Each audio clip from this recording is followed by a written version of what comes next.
এটা তো কোনো মমতা ব্যানার্জির মতন ট্রেডমিলে হাঁটা বাজেট নয়। অলরেডি টিভিতে শুরু হয়ে গেছে, আপনারা চ্যানেলে অলরেডি শুরু হয়ে গেছে বাংলা কি পেলো বাংলা কি পেলো। হ্যাঁ, আমার প্রশ্ন হচ্ছে ওষুধের দাম কমলে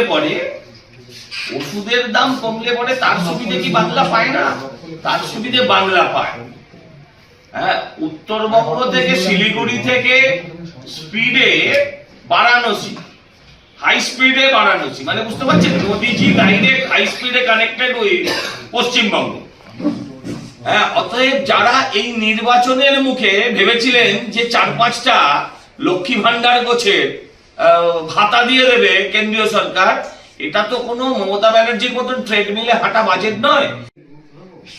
যে কথা বলা হচ্ছে যে লং টার্ম এফেক্ট মাথায় রেখে এই বাজেট আজকে নির্বাচন, এটা ভাতার বাজেট নয়, সাময়িক বাজেট নয়, ভোটের বাজেট নয়।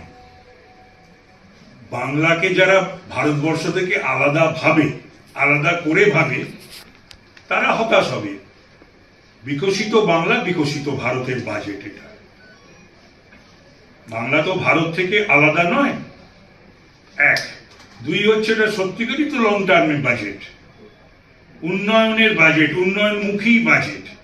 এবং যে ছাড় দেওয়া হয়েছে, যে কথা বলা হয়েছে, তাতে বাংলার 10 কোটি মানুষ, তারা তো সে ফ্রেট করিডোর হোক, স্পিড রেলওয়ে করিডোর হোক, ইন্ডাস্ট্রিয়াল হাব হোক, ক্যান্সার রোগের 17টি ওষুধের দাম হোক, 7টা আরো বিরল রোগের ওষুধের হোক, বা ওই ব্লাড সুগার, এই যে সবগুলোর সুবিধা সারা ভারতবর্ষের মানুষের সঙ্গে বাংলার মানুষও পাবে।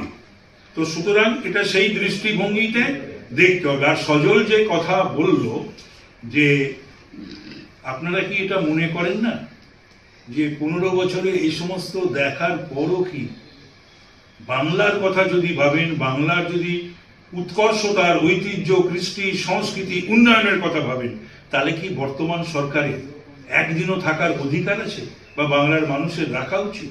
সুতরাং আগামী দিনে ঝগড়া না করে কেন্দ্রের সরকারের সঙ্গে বিজেপি সরকার প্রতিষ্ঠিত হলে তখন তো সমস্তই ধার দেনা, ঋণ, আরো তো কত হাজার কোটি টাকার ঋণ নিচ্ছে শুনলাম। তারপর ভোটন অ্যাকাউন্টটা দেখাই যাক, তারপরে বাংলার উন্নয়নের কথা, বাংলার শিল্পের কথা, বাংলার কর্মসংস্থানের কথা, ছাত্র যুব কথা ভেবে সেই সরকার কাজ করবে। বাজেট করে আমরা ভোট জেতার কথা ভাবছি না, বাজেট করে ভোট জেতার প্রয়োজন নেই। আর মমতা দি যা করে গেছেন, ভোট জেতার জন্য বাজেট করার দরকার।